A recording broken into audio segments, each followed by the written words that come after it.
A las 6:00 de la mañana, los helicópteros sobrevolaron Querétaro, México. Debajo de ellos había un tranquilo vecindario cerrado, el tipo de lugar donde las familias adineradas se escondían detrás de muros limpios, guardias privados y calles que parecían intactas por la violencia del exterior. Dentro de una de esas casas estaba un hombre al que Estados Unidos había estado persiguiendo durante años. No era un jefe de un cártel mexicano. No había nacido en una familia del crimen internacional. Provenía de Riverside Projects en el sur de Memphis, un lugar que la mayoría de los agentes federales nunca habían imaginado como el punto de partida de una red de cárteles en múltiples estados. Su nombre era Craig Pettis, y durante 6 años, según los fiscales federales, dirigió un imperio de drogas en 8 estados desde otro país, mientras la ciudad que dejó atrás aún respondía a su sombra. Pero todo imperio construido sobre el miedo tiene una debilidad. Tarde o temprano, alguien abre la puerta. Antes de la protección del cártel, antes de la cacería humana federal, antes de las 9 cadenas perpetuas, había un niño creciendo en el sur de Memphis. Riverside Projects no era el tipo de lugar que diera muchas ilusiones a los niños. Les enseñaba desde temprano que la seguridad era temporal, que el dinero era poder y que la supervivencia a menudo llegaba antes de que la infancia tuviera la oportunidad de terminar. En ese entorno, Craig Pettis aprendió a observar a las personas, a mantenerse callado y a comprender las reglas invisibles que gobernaban las calles a su alrededor. Nació en 1976, en una ciudad que ya cargaba con generaciones de pobreza, música, lucha y violencia en un mismo aliento. Su madre, Ever Jean, trabajaba como madre de acogida, tratando de mantener unido un hogar en un vecindario donde las oportunidades eran escasas y la presión estaba en todas partes. Su padre estuvo mayormente ausente de la historia, otra figura desaparecida en un lugar donde demasiados niños tenían que aprender a ser hombres en la calle, en lugar de en casa. En el barrio lo llamaban Lil C. El nombre sonaba pequeño, casi inofensivo, pero el niño detrás de él ya estaba prestando atención. A principios de su adolescencia, Perry se vio arrastrado al tráfico de drogas, primero en los niveles más bajos, moviendo pequeñas cantidades en una ciudad donde el crack ya había remodelado vecindarios enteros. A los 15 años, fue arrestado por primera vez. Para algunos adolescentes, eso podría haber sido una advertencia. Para Peris, se convirtió en una educación. Las calles le enseñaron algo diferente a la escuela. Le enseñaron que las personas que perduraban no siempre eran las más ruidosas, las más fuertes o las más llamativas. Eran las que entendían el momento oportuno. Sabían cuándo moverse, cuándo desaparecer y cuándo dejar que otras personas los subestimaran. Ese se convertiría en uno de sus rasgos más peligrosos, porque Craig Pettis no comenzó como el nombre más importante de Memphis. No empezó con dinero del cártel, protección internacional o un ejército de hombres leales. Comenzó como una figura pequeña en una ciudad que las agencias policiales más grandes apenas vigilaban. Y en esa invisibilidad vio una posibilidad. Pero el mismo entorno que le enseñó disciplina también le enseñó la lección equivocada sobre el poder. Le enseñó que el respeto se podía imponer, que el miedo podía ser útil, que el dinero podía cubrir casi cualquier herida. Y en poco tiempo, el chico de Riverside se enfrentaría a la decisión que convirtió a un traficante callejero en algo mucho más grande, mucho más frío y mucho más difícil de detener. Para entender cómo Craig Pettis llegó tan lejos, hay que entender a la propia ciudad de Memphis. En la imaginación nacional, los grandes corredores de la droga estaban en otra parte.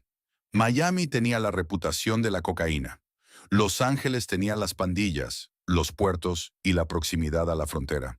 Nueva York tenía la densidad, el dinero y los titulares. Houston y Atlanta eran vigiladas más de cerca como centros del sur.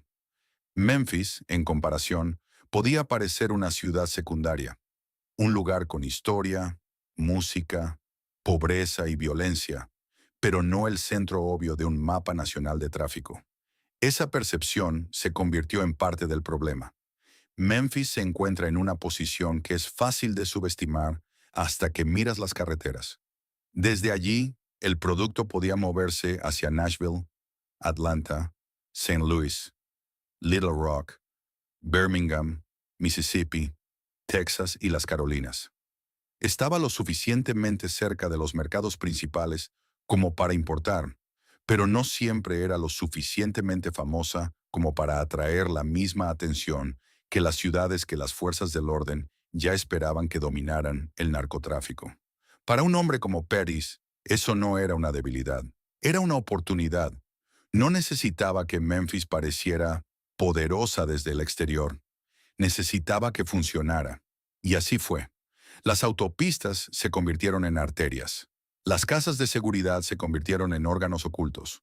Los conductores, lugartenientes, manejadores de dinero y distribuidores se convirtieron en las piezas de trabajo de una máquina que podía moverse silenciosamente a través de las fronteras estatales, mientras la mayoría de la gente todavía pensaba en Memphis como un problema local. Eso es lo que hizo que la operación fuera tan peligrosa. No se basaba únicamente en la violencia. La violencia era parte de ella, pero la violencia por sí sola no crea alcance. Pettis entendía de estructura. Entendía que cuanta menos atención atrajera, más tiempo podría operar.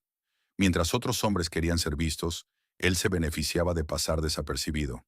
Mientras otros se hacían notar, él hacía que la organización fuera útil, disciplinada y difícil de descifrar. Y aquí es donde la historia se vuelve más grande que un solo criminal. Una ciudad puede convertirse en un punto ciego cuando el resto del país decide que ya entiende el mapa. Un vecindario puede convertirse en una red de distribución cuando la pobreza, la ubicación, el miedo y la oportunidad chocan. Y una persona con suficiente paciencia puede convertir ese punto ciego en territorio. A finales de la década de 1990, Pettis ya no era solo un joven de Riverside tratando de sobrevivir en la calle. Estaba empezando a ver a Memphis de la misma manera que un estratega ve un tablero. No como un hogar, no como una comunidad, sino como una posición. Y una vez que comprendió el valor de esa posición, una decisión le daría el dinero para convertir esa visión en algo real. Todo imperio tiene una historia de origen. Algunos comienzan con una herencia, algunos comienzan con la política, algunos comienzan con un plan de negocios escrito en una oficina limpia bajo luces fluorescentes. El imperio de Craig Pettis, según los informes, comenzó con un automóvil estacionado en un depósito de vehículos. En 1995, Pettis todavía era joven, todavía tenía hambre y todavía estaba lejos del fugitivo internacional en el que se convertiría más tarde. Tenía 18 años, edad suficiente para creer que entendía el riesgo, pero lo suficientemente joven como para creer que el riesgo aún podía controlarse. Entonces apareció una oportunidad de la forma en que a menudo aparecen las oportunidades en el mundo criminal, envuelta en el desastre de otra persona. Un traficante había sido arrestado. Su Chevrolet Lumina había sido incautado.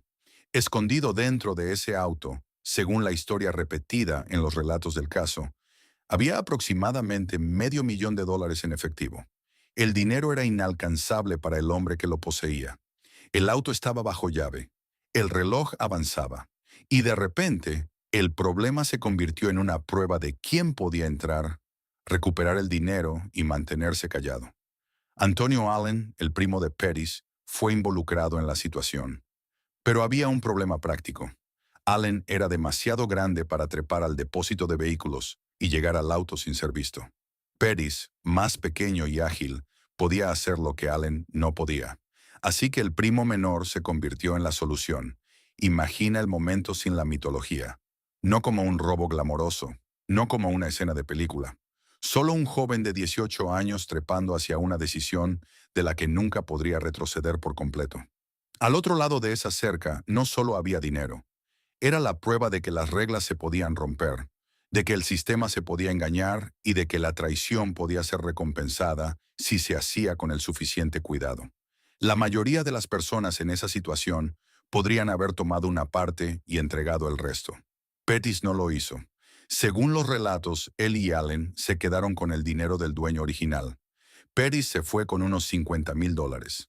En los negocios legítimos, esa cantidad podría iniciar una pequeña empresa, pagar una capacitación, abrir una puerta hacia algo estable. En las manos de Pettis se convirtió en el capital inicial para una infraestructura criminal. Eso es lo que hace que este momento sea tan importante. El dinero no creó su ambición, la financió. No inventó su disciplina. Le dio a esa disciplina espacio para crecer en la dirección equivocada. A partir de ese momento, Pettis no solo intentaba sobrevivir una transacción a la vez, ahora tenía capital, tenía confianza y había aprendido una lección brutal. La persona que controla la oportunidad no siempre tiene que ser la persona a la que le pertenece. Pero el dinero robado conlleva un costo mucho antes de que llegue la policía. Le enseña al ladrón que la traición puede ser una estrategia. Le enseña a todos a su alrededor que la lealtad es negociable. Y años después, esa misma lógica regresaría para destruir a casi todos los que estaban conectados con él. A finales de la década de 1990, Craig Pettis ya no operaba como un hombre que perseguía dinero fácil. Esa era una de las cosas que lo hacían diferente. En el mundo de las drogas, la atención puede sentirse como éxito. Autos, joyas, reputaciones ruidosas, exhibiciones públicas de efectivo. Todo eso puede hacer que un joven traficante se sienta poderoso. Pero esos mismos símbolos también crean un rastro. Atraen a la policía, a los rivales, a los informantes y a los celos. Pettis parecía entender algo más frío. El poder más peligroso suele ser el poder que no se anuncia a sí mismo. Para 1999, según los relatos del caso, había comprado una casa en Hickory Hill, una zona suburbana de Memphis, muy alejada de la imagen de los proyectos donde había crecido. La casa no era solo una compra, era camuflaje. Desde el exterior podía parecer un progreso, como un hombre que se mudaba a una vida mejor, como otro propietario tranquilo que intentaba dejar atrás el pasado. Pero debajo de esa superficie ordinaria se estaba formando una máquina. Pettis comenzó a construir una organización que funcionaba menos como una pandilla callejera y más como una empresa oculta. Había personas responsables de la distribución, personas responsables de la aplicación de la fuerza, personas responsables del dinero, personas responsables del transporte. Las casas de seguridad estaban repartidas por diferentes áreas, para que un solo arresto no expusiera todo. La comunicación estaba protegida. La información estaba separada. No todos conocían cada parte de la operación, y ese era el punto. Una pandilla desorganizada depende de la personalidad. Una organización real depende de la estructura. Esa estructura le permitió a Pettis expandirse mucho más allá de las esquinas donde comenzó. La operación cruzó las fronteras estatales, tocando Tennessee, Mississippi, Georgia, Texas, Carolina del Norte, Arkansas, Missouri y Alabama. Esos lugares no eran solo nombres en un mapa. Cada uno representaba conductores, clientes, riesgo, dinero en efectivo y otra capa de personas cuyas vidas podrían verse dañadas por el producto que se movía a través de la red. Aquí es donde la historia debe contarse con cuidado, porque es fácil observar la escala y confundirla únicamente con brillantez. Es fácil describir la organización como impresionante sin preguntar qué producía realmente. Cada envío significaba más adicción en otra ciudad. Cada pago significaba más miedo dentro de la organización. Cada casa oculta significaba otro vecindario arrastrado sin saberlo a la órbita de una red criminal. Pettis no estaba construyendo un negocio. Estaba construyendo un sistema que convertía la debilidad humana en dinero. Y cuanto más eficiente se volvía ese sistema, más peligroso se volvía para todos a su alrededor. Lo que lo hacía especialmente difícil de detener era el contraste entre la apariencia y la realidad. No necesitaba parecer el centro de un imperio criminal. Podía vivir detrás de una puerta normal, en un vecindario normal, mientras las decisiones tomadas en privado movían drogas, dinero y miedo a través de múltiples estados. ¿Qué es más aterrador? ¿El hombre que todos saben que es peligroso? ¿O el hombre lo suficientemente peligroso como para parecer ordinario? A principios de la década de 2000, Pettis había construido algo que Memphis no había visto a esa escala. Pero el dominio local no era suficiente. Su máquina necesitaba suministro, y el suministro a ese nivel requería una puerta que la mayoría de los traficantes estadounidenses nunca abrían. Esa puerta conducía al sur, hacia México.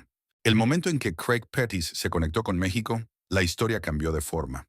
Antes de eso era peligroso por lo que controlaba en Memphis y en todo el sur de Estados Unidos. Después de eso se volvió peligroso porque su operación ya no era solo local, ya no era solo regional y ya no dependía de las pequeñas cadenas de suministro que limitaban a la mayoría de las organizaciones callejeras. Había construido el lado estadounidense de una máquina. Ahora necesitaba a alguien lo suficientemente poderoso para alimentarla. Según los informes federales, esa conexión se dio a través de Edgar Valdés Villarreal, mejor conocido como la Barbie, una figura nacida en Estados Unidos que ascendió a los niveles superiores de la organización de los Beltrán Leiva. Para el cártel, Pettis representaba algo valioso.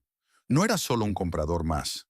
Tenía disciplina, alcance y una red de distribución que ya funcionaba en varios estados. Tenía lo que muchos proveedores querían, pero no podían construir fácilmente dentro de Estados Unidos. Acceso confiable a mercados, conductores, flujo de efectivo y personas que entendían cómo mover el producto sin atraer atención innecesaria. Para Peris, el cártel ofrecía escala. Este fue el punto donde la ambición se volvió internacional. Un hombre del sur de Memphis ahora estaba tratando con personas que operaban en un nivel diferente de peligro. Las reglas eran más frías, las apuestas eran mayores. Las consecuencias ya no se medían por disputas vecinales, sino por rutas fronterizas, investigaciones federales y el tipo de alianzas que podían proteger a un fugitivo o borrarlo cuando se volvía inconveniente. Lo que hizo que esta relación fuera inusual no fue simplemente que Pettis comprara a proveedores conectados con el cártel. Muchos traficantes estadounidenses hacían eso. Lo que lo hizo destacar fue el nivel de confianza y acceso que parecía recibir. Después de huir a México, según los informes, fue protegido, alojado y rodeado por el tipo de apoyo que demostraba que no estaba siendo tratado como un traficante callejero común. Pero esa protección no era amistad, era utilidad. En ese mundo, el respeto dura solo mientras haya ganancias. La lealtad dura solo mientras el riesgo siga siendo aceptable. Puede que Peris se haya ganado un lugar en la mesa, pero cada asiento en esa mesa viene con un costo oculto. El cártel no lo protegió porque fuera intocable. Lo protegieron porque, en ese momento, todavía cumplía un propósito. De vuelta en Memphis, la máquina seguía moviéndose. Los lugartenientes manejaban las operaciones diarias. El dinero seguía fluyendo. Los cargamentos seguían llegando. Las órdenes viajaban desde muy lejos y aún aterrizaban con fuerza en vecindarios donde la gente podía sentir su presencia, incluso cuando él no estaba allí. Ese era el extraño poder de Craig Pettis en su apogeo. Podía estar a miles de kilómetros de distancia y aún así sentirse lo suficientemente cerca como para asustar a la gente. Había pasado de ser un criminal local a un fugitivo internacional, de un operador de Memphis a un socio del cártel, de un hombre visible a una sombra. Pero cuanto más alto subía, más frágil se volvía la estructura. Porque un sistema construido sobre el miedo puede expandirse rápidamente. Puede hacer que la gente obedezca. Puede hacer que los enemigos duden. Pero nunca puede hacer que la gente sea leal para siempre. Y una vez que la presión comenzó a aumentar, los mismos hombres que lo ayudaron a construir la máquina comenzarían a buscar formas de sobrevivir a ella. Cuanto más grande se volvía la organización de Craig Pettis, más dependía de una fuerza invisible: el miedo. El miedo mantenía a la gente callada. El miedo mantenía el dinero en movimiento. El miedo hacía que los rivales dudaran antes de entrar en su territorio. El miedo hacía que los testigos reconsideraran lo que habían visto, lo que habían escuchado y lo que estaban dispuestos a decir en voz alta. Por un tiempo, ese miedo funcionó como pegamento. Mantuvo la máquina unida. Pero el miedo es inestable. Puede hacer que la gente obedezca cuando creen que el jefe es intocable. Pero una vez que comienzan los arrestos, una vez que el tiempo en prisión se vuelve real, una vez que los agentes federales comienzan a ofrecer una salida, el miedo cambia de dirección. Las mismas personas que alguna vez temieron a la organización comienzan a temer más al gobierno. Y cuando eso sucede, un imperio no colapsa primero desde afuera, comienza a agrietarse desde adentro. Según los fiscales federales, la operación de Pettis estaba vinculada a múltiples asesinatos, incluido el asesinato de personas que se creía que estaban cooperando con las fuerzas del orden o amenazando a la organización. Estos actos no eran explosiones aleatorias de ira, eran mensajes, advertencias, una forma de decirle a todos los conectados con la organización que la traición, el robo o la falta de respeto podían conllevar la consecuencia final. Eso es lo que hacía que la atmósfera alrededor de Pettis fuera tan asfixiante. La gente no solo le tenía miedo a la policía, tenían miedo de decirle lo equivocado a la persona equivocada, miedo de ser sospechosos, miedo de volverse útiles para los fiscales y, por lo tanto, peligrosos para la organización. En un mundo así, incluso la lealtad se vuelve sospechosa. El silencio nunca es suficiente, porque el silencio puede ser interpretado. Una llamada perdida puede parecer cooperación. Un pago retrasado puede parecer traición. Una conversación privada puede parecer evidencia. El asesinato de Antonio Allen tuvo un peso simbólico más profundo. Allen no era solo un nombre más en la órbita del caso. Era el primo de Pettis, una persona conectada con la decisión inicial que ayudó a financiar el ascenso. Pero cuando Allen se convirtió en un testigo cooperante, según los informes, los lazos familiares ya no lo protegieron. Ese momento mostró la verdadera lógica de la organización. La sangre importaba hasta que interfería con la supervivencia. Una vez que lo hizo, la sangre se convirtió en un riesgo más. Y aquí es donde cualquier ilusión de poder comienza a pudrirse. Un hombre puede controlar el territorio, puede controlar el dinero, puede controlar cargamentos, teléfonos, casas y lugartenientes. Pero no puede controlar lo que sucede dentro de otra persona una vez que esa persona se enfrenta a décadas de prisión. Cada arresto creaba presión, cada acusación creaba influencia, cada asociado asustado se convertía en un posible testigo. La misma jerarquía que alguna vez hizo que la organización fuera eficiente, ahora les daba a los investigadores un mapa. Los conductores podían explicar las rutas. Los manejadores de dinero podían explicar el flujo de efectivo. Los lugartenientes podían explicar la estructura. Los antiguos informantes podían convertir la máquina oculta en una historia de tribunal. Esa es la paradoja de un imperio criminal. Cuanto más fuerte es la estructura, más personas hay que entienden cómo funciona. Y una vez que empiezan a hablar, la estructura se convierte en evidencia. Para Memphis, el daño fue mucho más allá de los hombres dentro de la organización. Las familias de las víctimas se quedaron con un dolor que ninguna sentencia podría reparar por completo. Los vecindarios aprendieron a bajar la voz. Los negocios cambiaron. Las calles guardaban recuerdos que no aparecían en los informes oficiales. El miedo que Pettis usaba como herramienta de gestión no desaparecía cuando alguien moría o iba a prisión. Se quedaba atrás en las personas que tenían que seguir viviendo donde había ocurrido la violencia.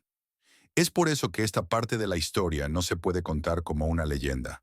No hay nada legendario en una madre enterrando a su hijo.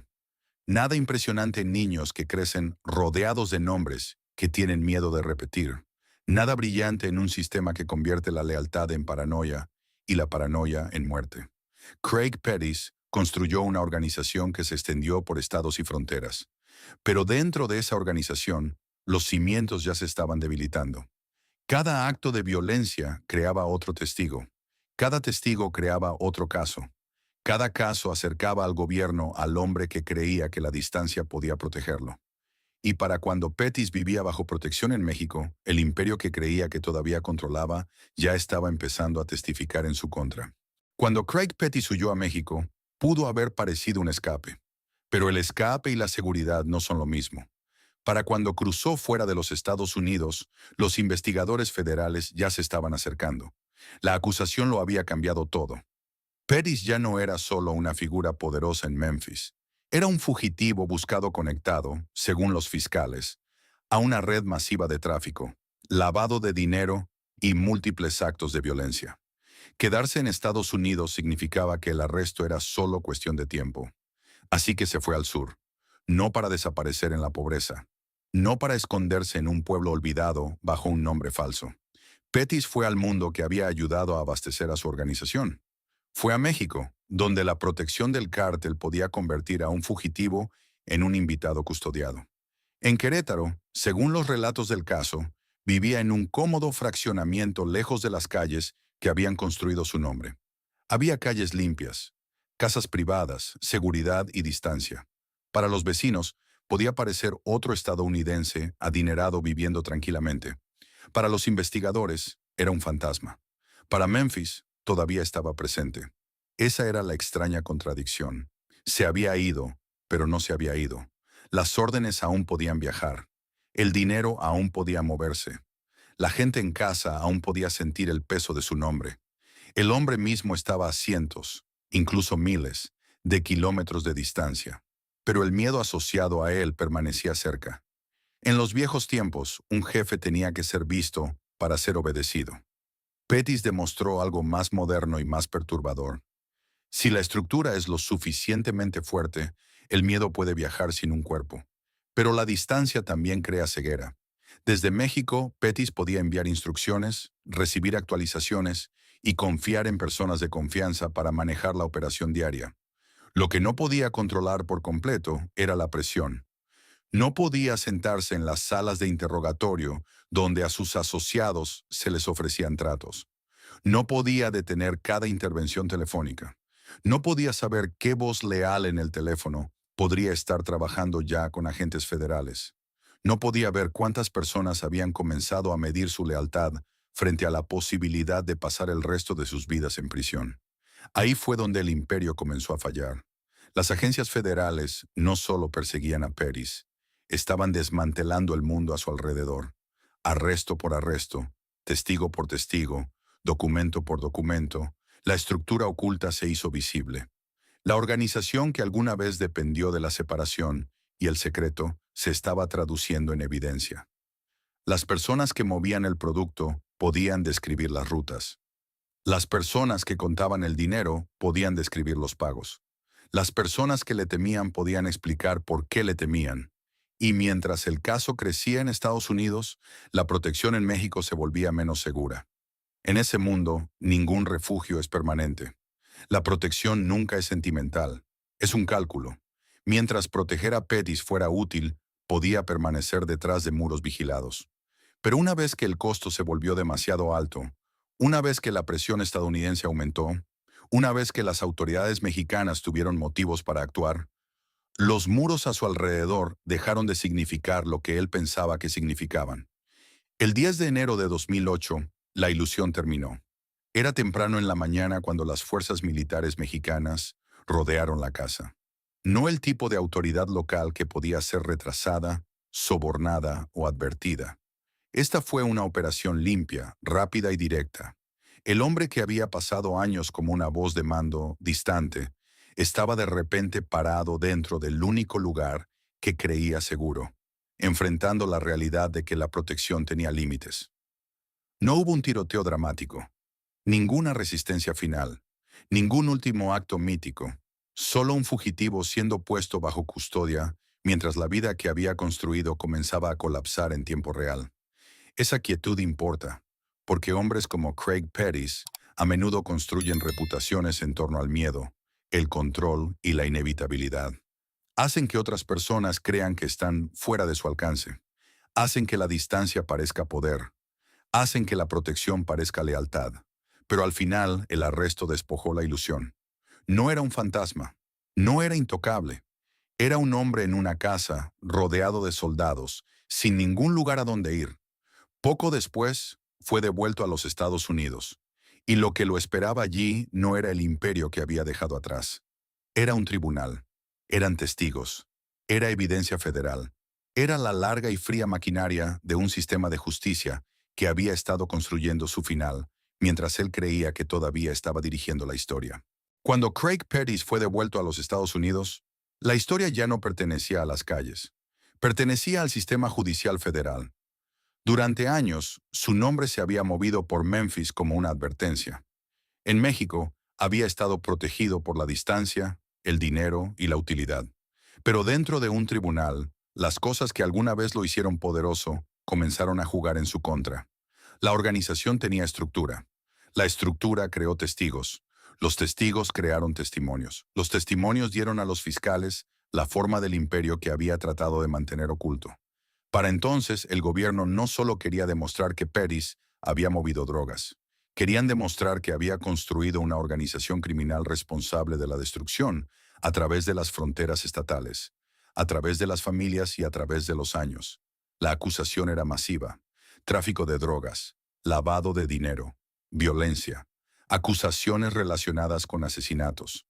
El tipo de caso que no sigue simplemente una transacción o un arresto, sino todo un sistema. Los investigadores habían pasado años convirtiendo los susurros de la calle en evidencia, los arrestos en influencia y a los antiguos informantes en testigos.